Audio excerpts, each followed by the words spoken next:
Welcome to the Sheila Mack Show, reality at its finest. Here we have real people sharing real stories and actionable steps to help you reinvent, rebuild, and reboot your business and personal life on your terms. I'm your host, Sheila Mack, and today we have special guest Stephen Watson here. And Stephen, could you just introduce yourself briefly? Well, hi, Sheila. First, thanks for having me on the show. Um, I'm a guy who grew up in Inglewood, California, and my whole life I've had the honor of mentoring several young men, and I've been a personal trainer my whole adult life. And I've always had theories that I use to help teach my students, my people I mentor, as well as to keep my own crazy self in line. And throughout my life, people have said, you should write a book, man. You should share these theories with everybody. You can make the world a better place. So I figured, heck, if I can, may as well. And so I wrote a book called Me in Theory, and I've released it. And that's what I'm here to talk to you about today, Sheila. All right, wonderful.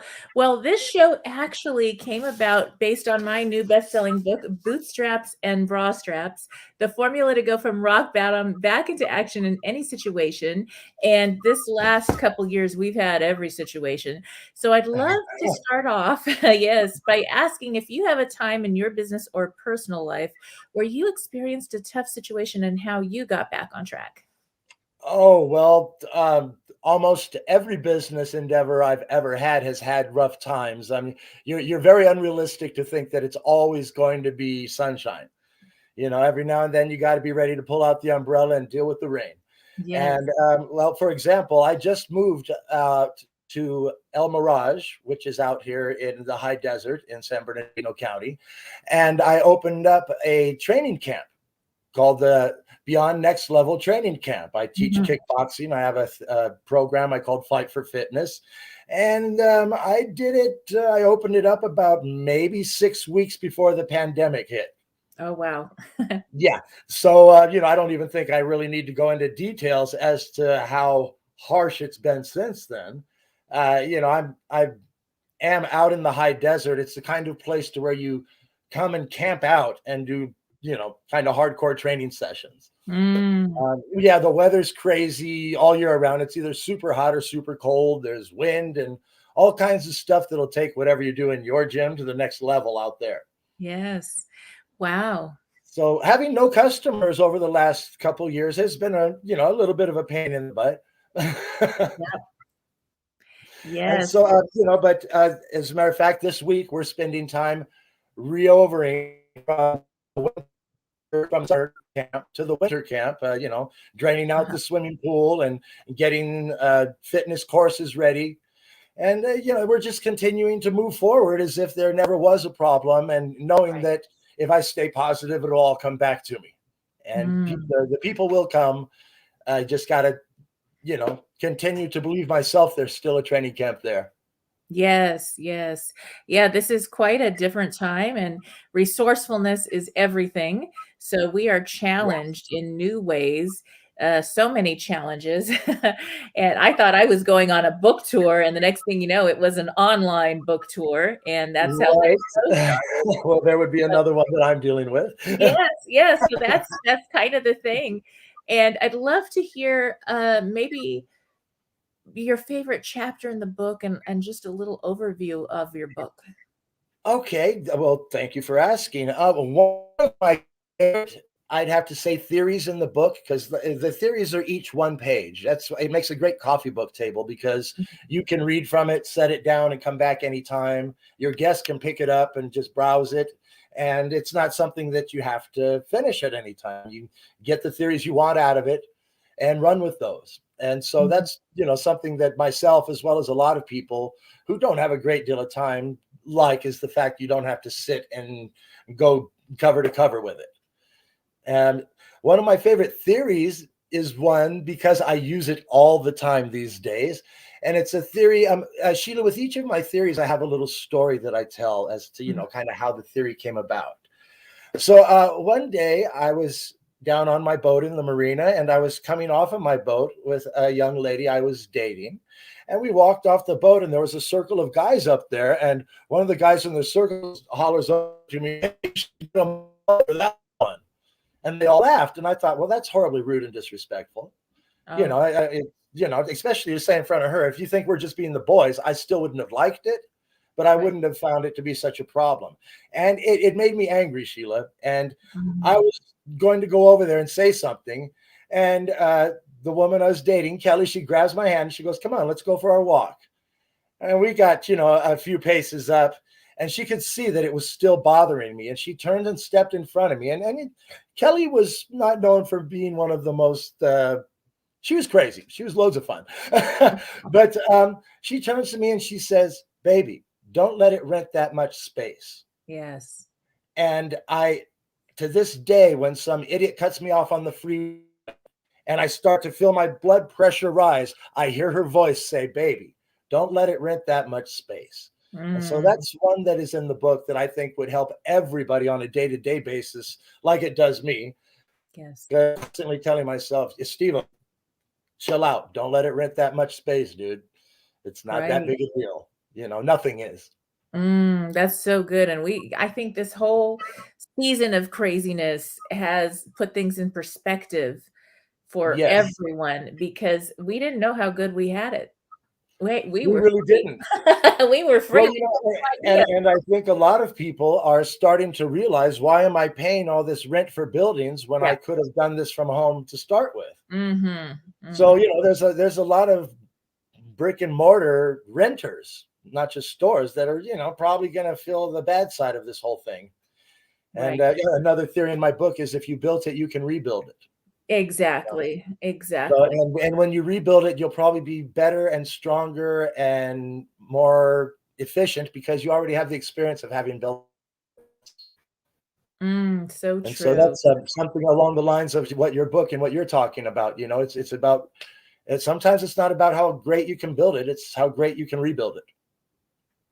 Yes, and there's something that happens. I have this mantra that the universe conspires for our highest and best good.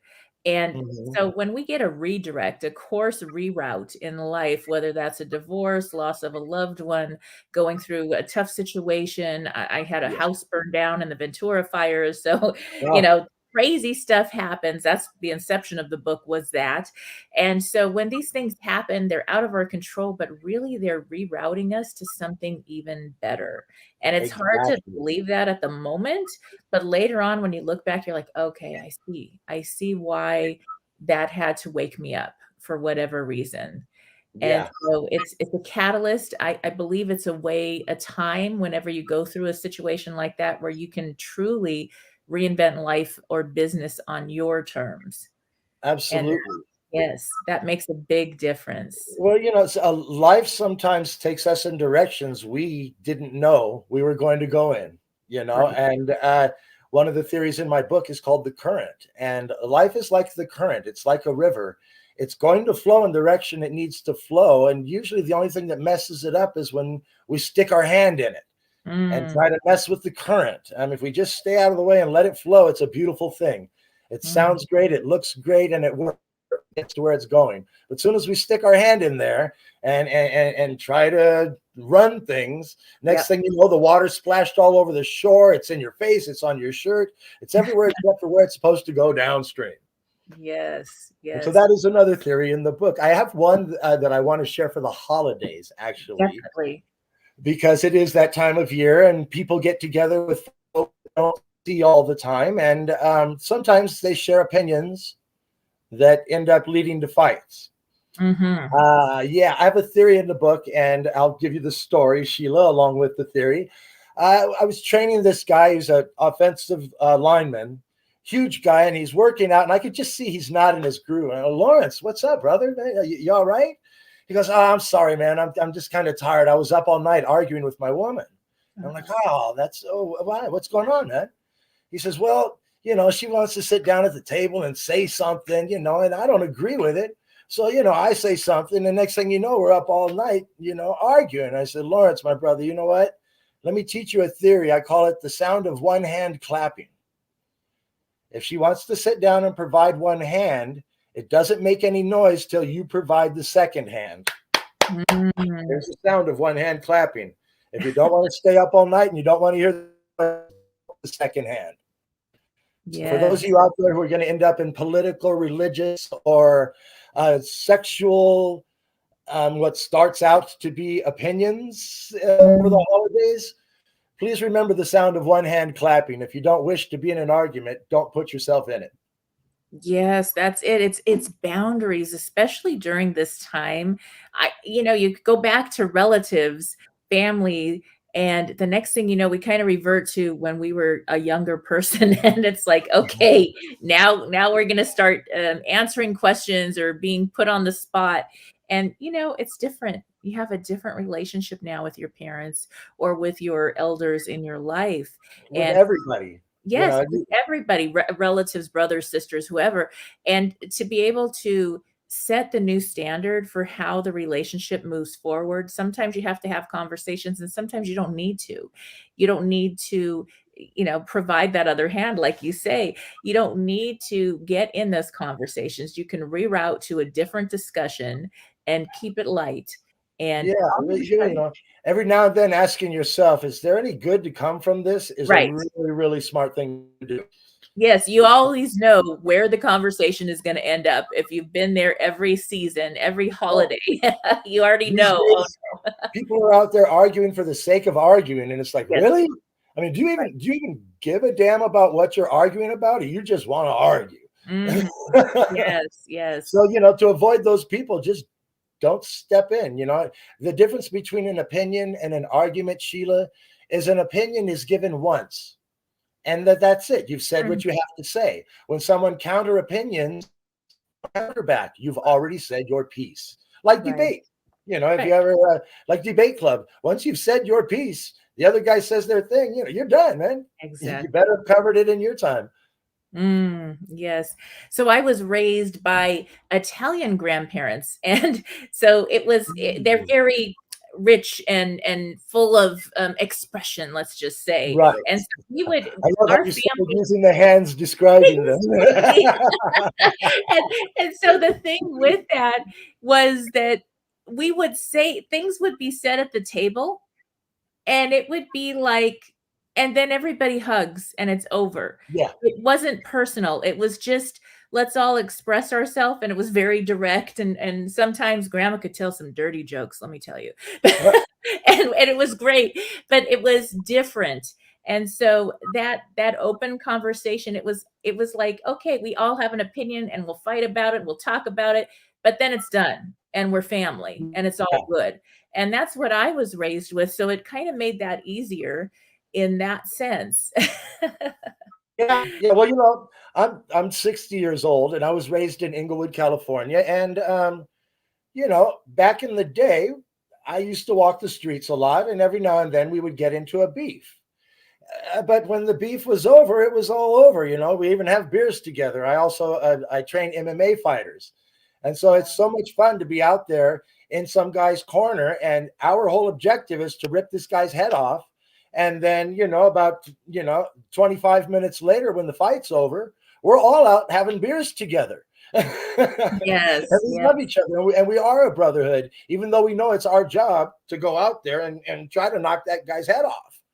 But we Mhm. don't dislike him. We don't hate him. That's Right. something that I have a problem with the NFL and football in general.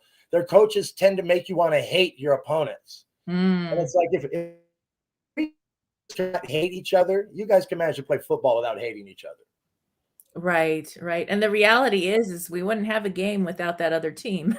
So Yeah, we certainly wouldn't. And as right. Buddha said, is so quoted. I didn't put it in the book, but to hate somebody is like taking poison yourself and expecting somebody else to die from it. That's so good. It's a powerful thing to get to the point where you're good and you don't have to continue to hold an emotion or a blame. I feel like that point in our life is really the empowerment point where it's like, you know what?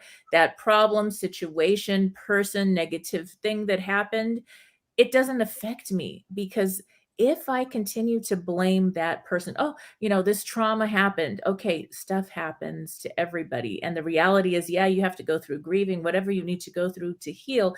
But as long as you keep blaming that situation for your current situation and choices, who owns your life?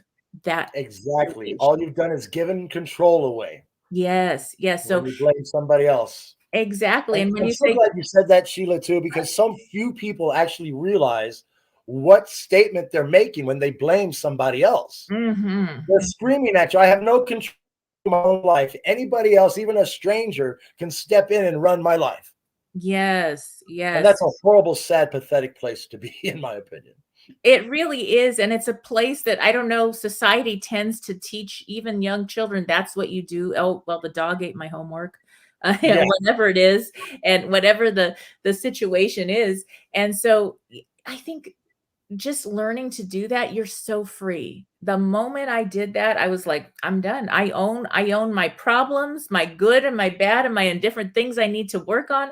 I own it all. Nobody else gets Well, to own it. yeah. I mean, Not a bit." blame should be a recognition of what went wrong so Yep, that you can fix it. It shouldn't exactly. be a reason to not deal with it because you have somebody else's lap that it got dumped in. Mhm, mhm. People don't want to take responsibility. People are very, very quick to point out problems, but it Yes, doesn't seem like anyone feels it's their job to solve them. right. Yeah. Yeah, This is wrong with the world. That's wrong with the world. Well, that's great. Well, what the hell are you going to do to fix it, buddy? yeah, You know, exactly. How are you we, showing up? yeah. How are We you all live here. We all have TVs. We all have the news. We understand that things aren't that great, but what we're not seeing in any of those is how do we fix it? It's not the mm, news job to tell us how to fix it. It's only their job to report it. It's our job to fix it. And the more yeah. we go on and perpetuate the situation by whining, pissing, moaning, blaming other people, the longer the situation's going to be here. That's right, that's right. So one of my favorite trainings was I went through the, Tony Robbins strategic intervention training for consulting, and when I did that program, we got to watch videos and work with the trainers learning, and the videos were breakthrough. It was a program that Tony did on television. It was a television series, and the breakthroughs were people had things happen in their life. For instance, there was a basketball player who lost his ability to walk, Oh, and and things like really serious stuff happened. yeah. You want to be depressed and you want to give up. It's easy to be okay with doing that in society.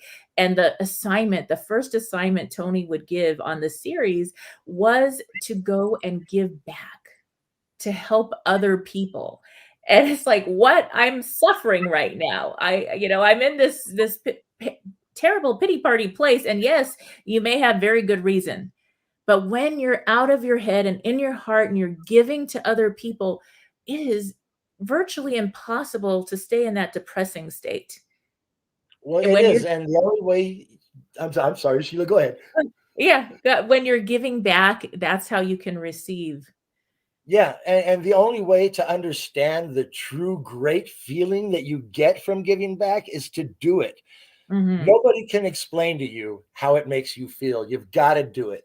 You got to do it. When you get out there, I went out with Gary Garver one year and helped him give out meals to the homeless. Yes. Well, I can't tell you how high I was on life, on Gary, even though Gary's not the most pleasant guy on the planet. Hell, I loved him to death for a week and a half just Mhm. because of how high I was on me for going and doing it with him. Right. And it was a feeling that I couldn't describe to people. I'm like, you just got to go out there and do something. Mhm. I just did an interview last week, and one of the people on the show was somebody who's doing a documentary about going and helping the homeless. Yes. And she gets together sandwiches. Many of my friends actually do that, get together sandwiches and stuff and just go down and pass them out and try to get blankets and stuff at this time of year and go down to downtown LA and pass those out. And it's just like I said, until you've actually stepped in it, you, Mhm. you, you just don't know what it smells like. Yes, yes.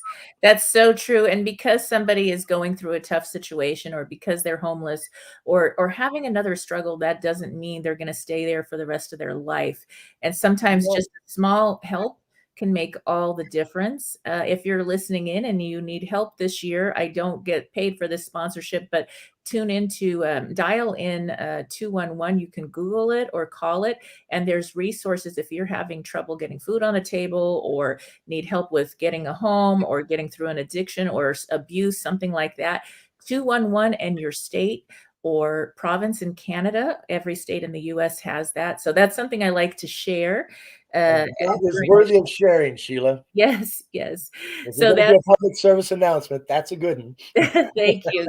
Yeah, so many people don't know about it, and it's the resources that people might need right now, and they're afraid to ask.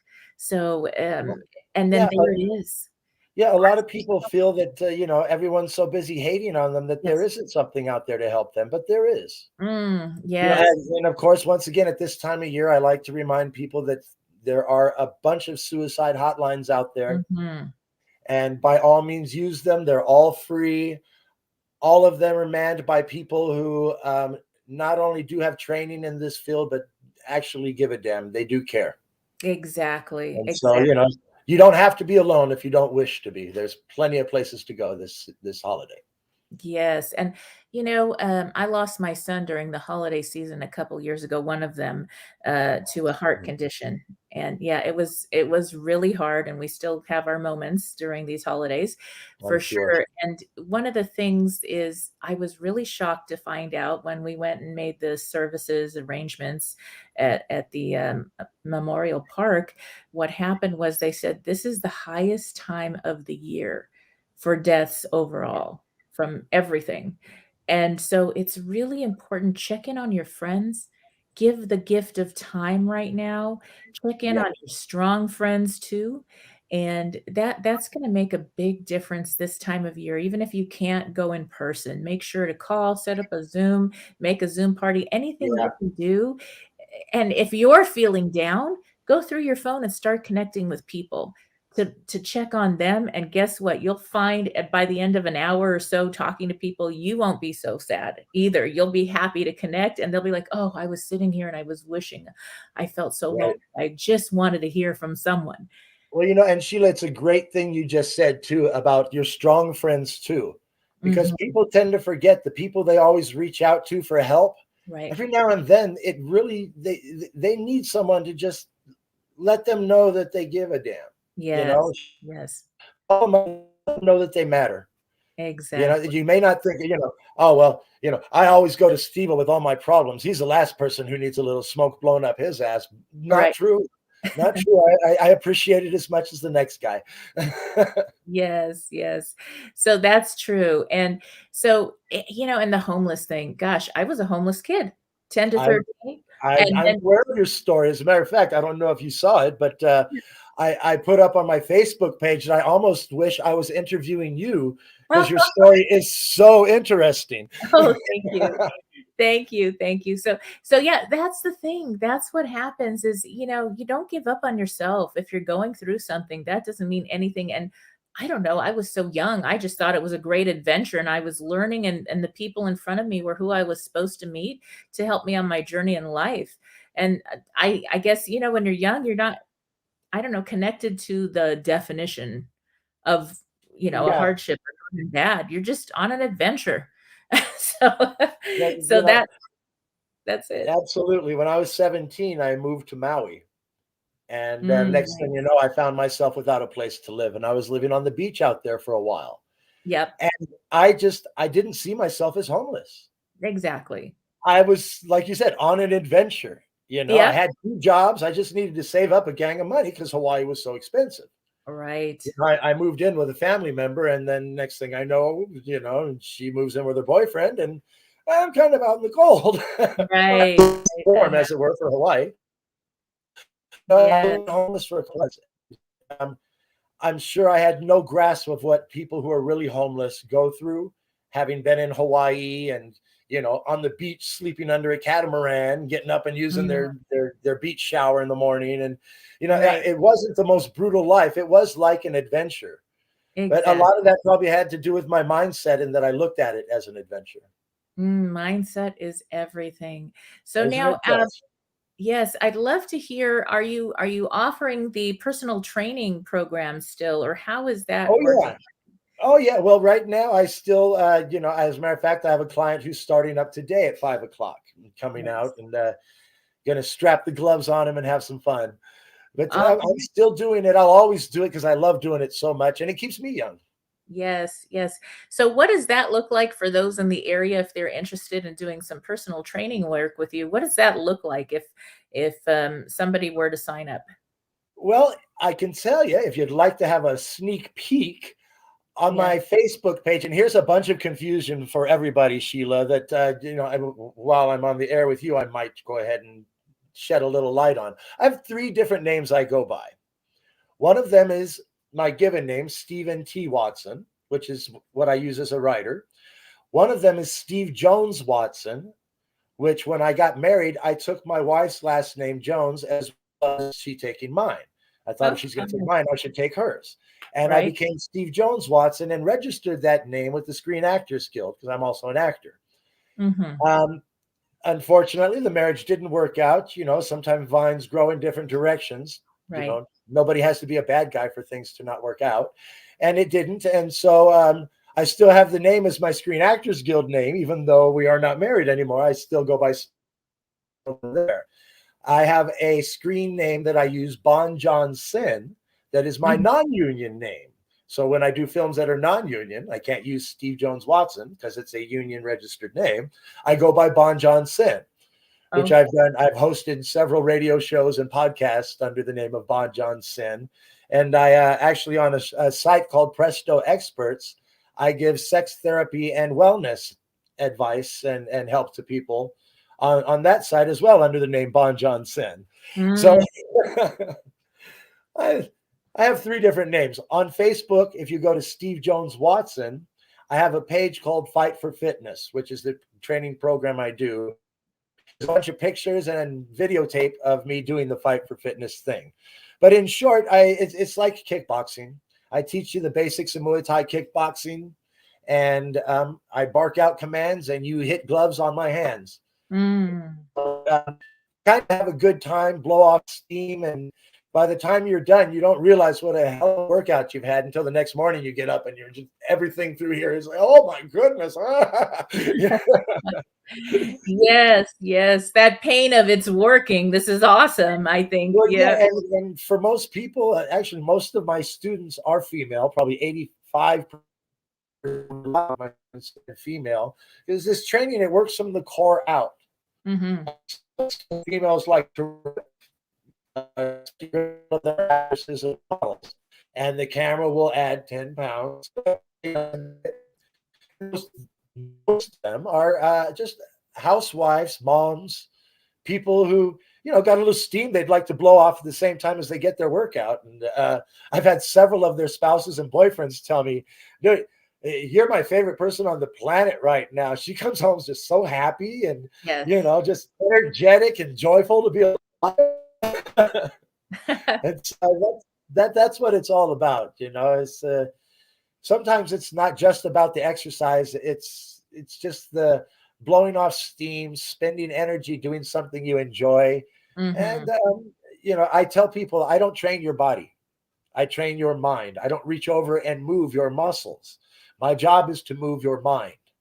Right. And I use these theories in the book to move people's minds. This is what I've always used to move people's minds. And this is why people have said to me, you should write a book, because I'm always Mm. throwing these theories out.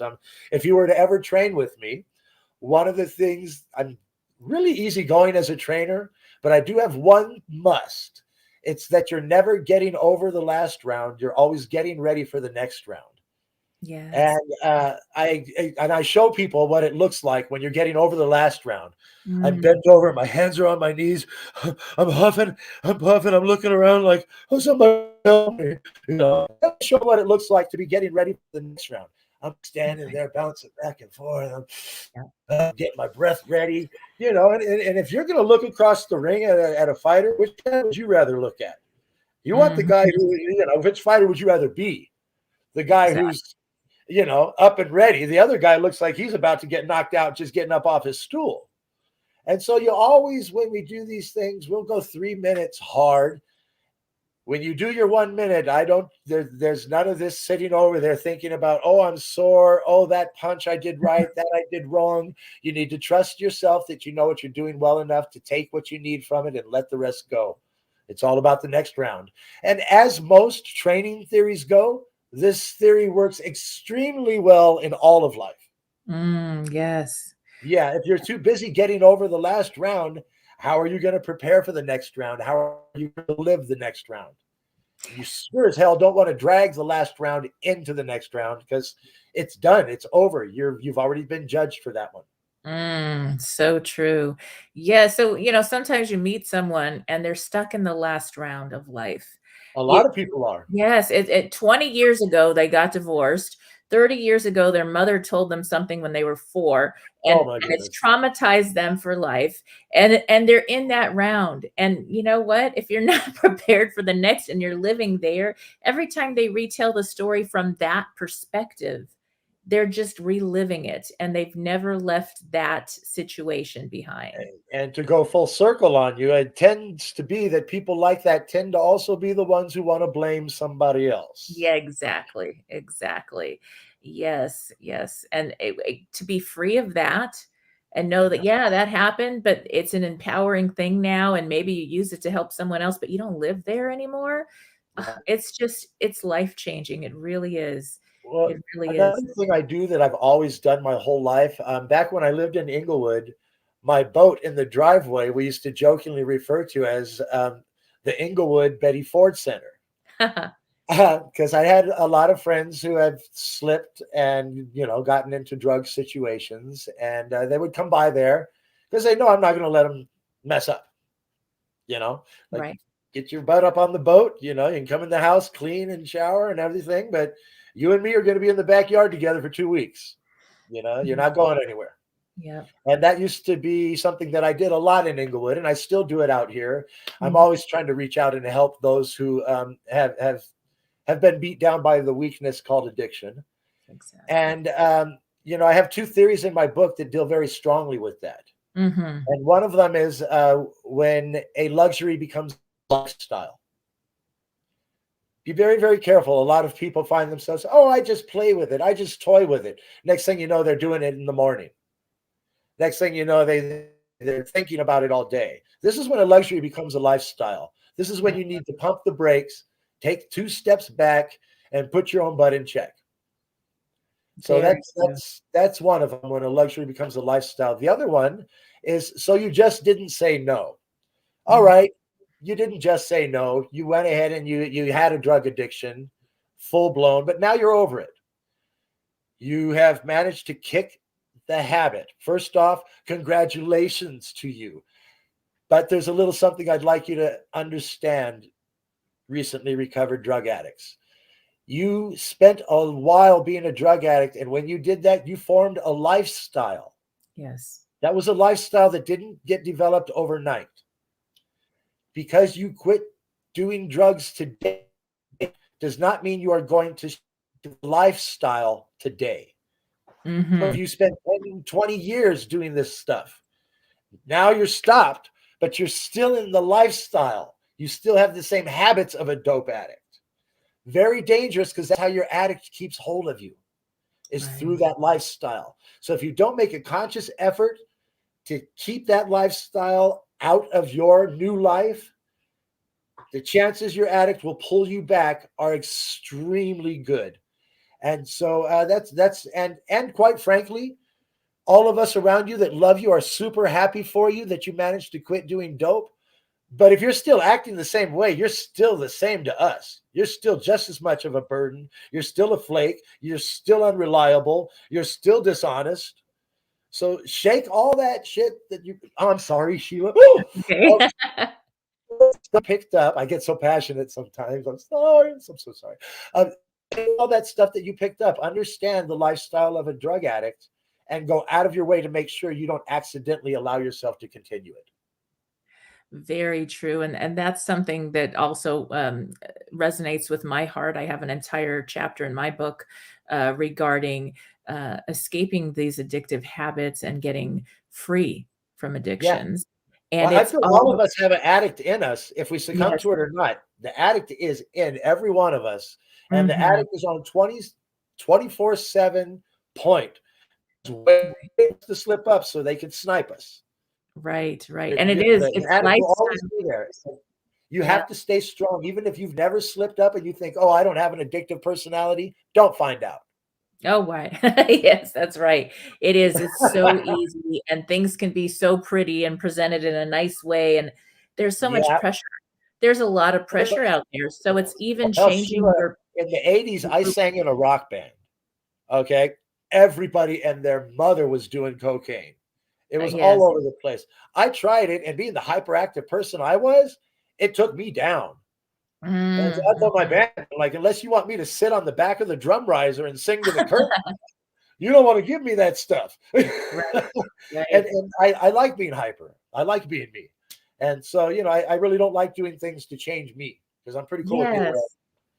So right, and I love the lifestyle design. It's reinventing your life on your terms, and that means you might have to walk away from peer groups and friends that are pulling you down, and I think that's a hard thing to do sometimes, well, but they you don't are. mean to. They don't Yes, mean to. They're happy for you, but they yes. still have the problem. And when they sit down and light up the bowl, they're not trying to drag you back in. Most of them, some of them are. Mhm. They're not trying to drag you back in. They're too busy worrying about their high to worry about your addiction. Exactly. So Too busy treating sometimes theirs. sometimes we have to leave those that we love, our good friends, but later you will be the leader, and they will come to you when they're ready to clean up, Well, and exactly. it'll. Long as when you leave them, you let them know, I am not gone. I will always be here for you, but I can't be there for you. Exactly, exactly. That's such good advice, Stephen. So now where can people connect with you? We're coming to the end of our talking time. So where can people connect with you, get your book, and learn more about all you're doing? Well, as I said, I have my Facebook page, Steve Jones Watson. I also have an author page that Page Publishing has set up for me. It's Stephen T. Watson. The book can be bought at Amazon, Google Books. I didn't know this, but Thrifties and Walmart sell books. Yes, Me that's being so me, Sheila, I Googled myself mhm, to see all the places I could see me and get all excited about it. And I found that when you look at these sites, each one of them will give you like a 32-page review.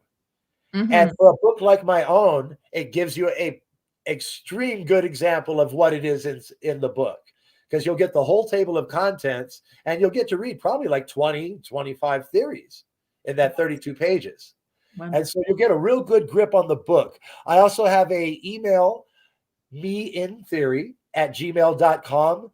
I plan on following up this book, Sheila, with another book called You in Theory. In the end of the book, I've asked other people, because I'm nowhere near arrogant enough to think that I'm the only person with stuff that needs to be shared to make the world a better place. So I figured I would be the forum to do it. And my next book would be called You in Theory, where I release other people's theories that might make the world a better place where they shared. And so, Outstanding. Me in Theory is where you send your theories so that they end up in the book You in Theory. I love And that that. is where you can chat with me if get in touch with me. If you feel you need sex therapy help or wellness being coaching, I am on Presto Experts under the name Bon Johnson, BonJonsyn, and I can be reached 24/7 there. I'm always there for anybody who wants to talk. Unfortunately, it's not free, but you know, business is business.